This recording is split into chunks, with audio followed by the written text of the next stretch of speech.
Welcome back to another edition of Force Friday, where we talk about Star Wars theories, characters, concepts, comparisons, analyzations, collectibles, and more. And today we're going to be talking about The Mandalorian. I had initially intended on talking about everything from D23, but honestly it's just too much stuff. I'm going to have to break it down into a series of videos over the next couple of weeks. I apologize for any delay if you're more interested in some of the other news. However, we do cover some of it on Nerd Rage Radio, episode 209 this week, which is called Trailer Trash. Because I'm clever. That's why. Because they're trailers that we're talking about, and some people might think they're trash and trailer. Forget it. So let's start with The Mandalorian. And we're going to kind of go through piece by piece as best we can, offering some little fun tidbits of information along the way. So first of all, Jon Favreau says this is supposed to take place 5 years after Return of the Jedi, but before the rise of the First Order. So hopefully that gives you a bit of a point of reference as to what to expect in terms of tone. He also described this show as saying, if you're new to Star Wars, it's a whole new storyline starting in a whole new time frame, but if you are a Star Wars fan, we got you. Whether you like the prequels or the sequels or the original trilogy or the extended universe or the Clone Wars, we got something for everybody. And as this trailer tends to suggest, that might be a fact. A big old fat fact. So it opens with stormtroopers' heads impaled, and I think this is the planet of Tatooine, which we pretty much know is going to be in The Mandalorian because we see two suns, and we see moisture evaporators, and we see sand crawlers, and we see Jawas, and we see sand, which gets everywhere. While we're on the subject of Tatooine, this is one of my criticisms of the Disney era Star Wars, of which I am a fan, mind you, but I would like for us to get away from that original trilogy era and following all of the original trilogy tropes. The original trilogy defines Star Wars. It'll always be what it is, but life has to exist outside of the original trilogy, and I would like to see them begin to move and push forward. Let's continue. Let's talk about these helmets a bit more that are on spikes. It's as if the old Vlad the Impaler took a journey through this unit. But let's think about it a bit more critically. Let's think about it in the sense of the time frame. This is after the fall of the Empire, but Tatooine, we all know there was a bright center of the universe. It would be on the planet furthest from. But let's think about that in perspective. Given that it's 5 years later, the people of Tatooine, furthest from the core perhaps, have already overthrown the Imperial occupation. So news has traveled, people have organized, and the Empire, or should I say remnants of the Empire, haven't been able to hold on to it, all within 5 years. Now I know 5 years is a lot of time, but at the same time I feel like that's moving pretty quick, which I find interesting. That's the sort of world building thing that I'm attracted to with all this stuff. We see his ship called the Razor Crest. This is rumored to be a Republic era ship, which I can find believable because it kind of has that same design element to it. It's sleeker, it's rounder. Does that make sense? It reminds me a bit of the Republic gunships, and it seems to make the exact same noise engine-wise that the gunships made, and its design also appears very similar to the Halo, a ship used by bounty hunter Suji during the Clone Wars series. It's also rumored to have a carbonite freezing chamber on board, and we'll get back to a little bit of evidence of that later on, but that would make sense as a means of transporting their bounties to and fro. We also see images of a forest-type planet that looks a lot like Takodana to me, not to say that it's that, but just to say that they are similar. That's not the only planet we see, though. We also see one that I'm not sure what's going on with it, but I know I want to make a diorama of it, so I'm hoping that it's significant. And then we see another, or perhaps it's one of the others, just a different part of it, that looks like a dry riverbed or perhaps dried mud planet. I love the way it looks, though. It's cool, it's different, and yet it's familiar. We get a shot of Carl Weathers, who you know from The Predator, but now he is playing Greef Karga, the head of the Bounty Hunters Guild, which is a deep pull from the old EU, never mentioned in any form of screen media. Speaking of which, the leaked Celebration footage also showed Incinerator Troopers, which only appeared in the 2008 Force Unleashed video game. And Making Star Wars reported that Sabine might make an appearance as well, which would make sense and I would love to see. But I do like the idea of a Bounty Hunters Guild. I do like the idea of this secret society or this separate society, once again, that goes into world building, that goes into culture, and those are some of the the things that attract me to Star Wars in the first place. Let me get into another interesting shot. We see an Ugnaught riding a Blurg. Not the most creative name in the world, and it sounds like something Stan Lee would have created in the 60s, but that's the name of this creature that we first saw in my buddy Joe KW's favorite Star Wars film of all time, Caravan of Courage, starring all of your favorite cuddly, furry, soulless Ewoks. But they were also seen both in Rebels and Clone Wars. But the Blurg isn't the only interesting thing in this scene. We also see an Ugnaught that rumor has it is voiced by your favorite lunatic, Nick Nolte, and I once again am super interested in that.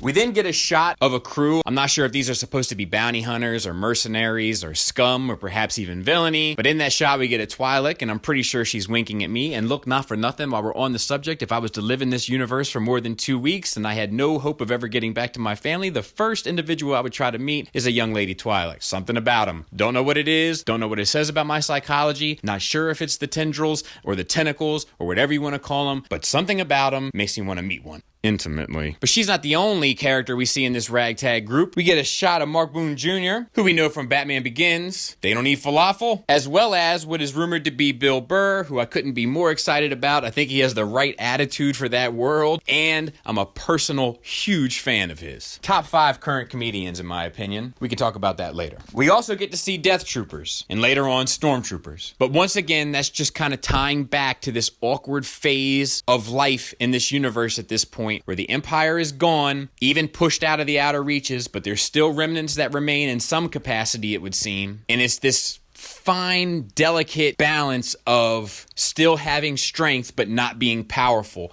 And I'm very interested to see how that plays out.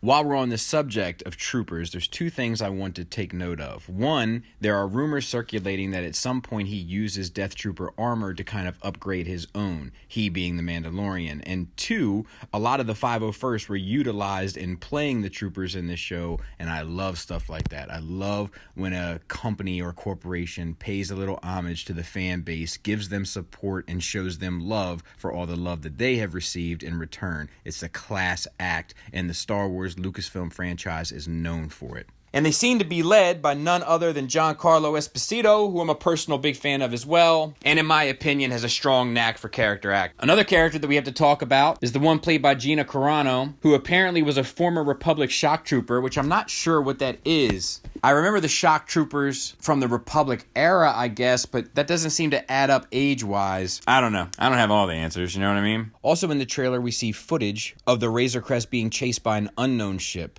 but the silhouette looks awfully familiar to the Magna Guard starfighter, seen in the Clone Wars early seasons, and our good blue-faced friend Cad Bane had used this type of starfighter, albeit a different color. Still worth noting, though, I believe. Shortly thereafter, we get a few references. We get the Boba Fett cartoon gun from the holiday special or the Christmas special from Star Wars. That, admittedly, to this day, I still have never seen, and I get mixed messages. I get some people that tell me you gotta see it just for the experience. I get some people tell me don't see it because then they'll worry about my mental health for some years to come. But it doesn't stop there. We get some sort of speeder that we're used to seeing. Not necessarily this particular make or model, but something that seems to be part of the Star Wars universe that we just can't seem to get away from. But it also looks a lot like the swoop bikes from Shadows of the Empire, as well as what appears to be an AT-ST. Now this AT-ST was described in the Lego set as being the AT-ST Raider and seems to be operated by 2 Weequay or Nikto. But while those may be more up in your face, on Front Street as it were, there is one that's a bit more obscure, which is this weapon that we see being utilized, which is actually the tripod laser cannon from the Kenner era of Star Wars toys. I feel like this is going to be a fan-centered show from this franchise. I'm just putting it out there now. Speaking of fan favorites, we get IG-88. Now you just stop your little YouTube commenting right away. I know it's IG-11, but we get to see him in action, which is awesome, because for so long I had thought to myself, man, like, how could this thing be dangerous? But now I'm already looking at my Black Series, and even my 3 3/4 IG-88 says, oh my goodness, I didn't know this war machine was in the ranks of the Empire. Of course he would be. I love little stuff like that, reimagining, but we all get all sorts of spinning stuff. Spinning head, spinning arms, spinning body. Spin me right round, baby, right round. There's also a rumor that he's often confused as IG-88 and has to correct the world around him that he is in fact IG-11, which I love because that's what's going on in the real world. Is it art imitating life or life imitating art? One other thing while we're on the topic of IG-11, he's being played by Taika Waititi, who described the voice as taking away personality and emption but not devoid, and goes on to say droid representation is very important to him. We also get a shot of a mother and child, and they seem to be in danger from Giancarlo Esposito, who, by the way, is playing a character named Moff Gideon, who after the fall of the Empire carved out his own section of the galaxy. But I'm not sure if they're after her or not. I've heard rumor that the child is actually one of the Mandalorian's bounties. But more on that perhaps later. We then kind of reach the climax of the trailer, hearing that bounty hunting is a complicated profession, from Werner Herzog's character. Some of these names, Mac. But then we also see the Mandalorian in the midst of this fight a bunch of stormtroopers, cut a Quarren in half, and we see a guy frozen in carbonite. And then we get the lead in to the close-up of the heroic shot of the Mandalorian himself, who I've also heard rumor will not be taking his helmet off the entire series. Not sure if that's accurate, but I've heard it. So I'm passing it on to you. You live with it. That being said, I'm super excited about it. Let me throw in a couple extra things. I think the music to it was terrific. I have noticed, though, recently in the Disney era that they've been using outside contracted musicians to make the scores and stuff for the trailers, and I think they fit Star Wars better than some of the outside composers they've actually brought in to do the films. I can do a whole video with this at some point and breaking down all the music from all the trailers, what's John Williams, what's not John Williams, and how the non-John Williams stuff ends up sounding better, in my opinion anyway, and at least more appropriate, I believe, objectively, than some of the stuff we got for Rogue One and a lot of the stuff that we got for Solo. But I like the music to this trailer a lot. Blum, blum, blum, blum, blum, blum, blum. Anyway, this show seems to explore the Mandalorian tradition, culture, as well as the bounty hunting traditions and culture and world building and society, etc., to a point where I am going to be in love with it. Of course, time will tell. It's coming to the Disney Plus subscription service in November and will be released weekly on that service as opposed to dumped all at once like, say, Netflix. It will be week to week like, say, HBO. Which, to be honest, I think I prefer. I know binge watching is fun. I'm just putting it out there. I think I prefer a little bit of wait between episodes. That's me. That's the life I live. I went from negative to positive and it's all good.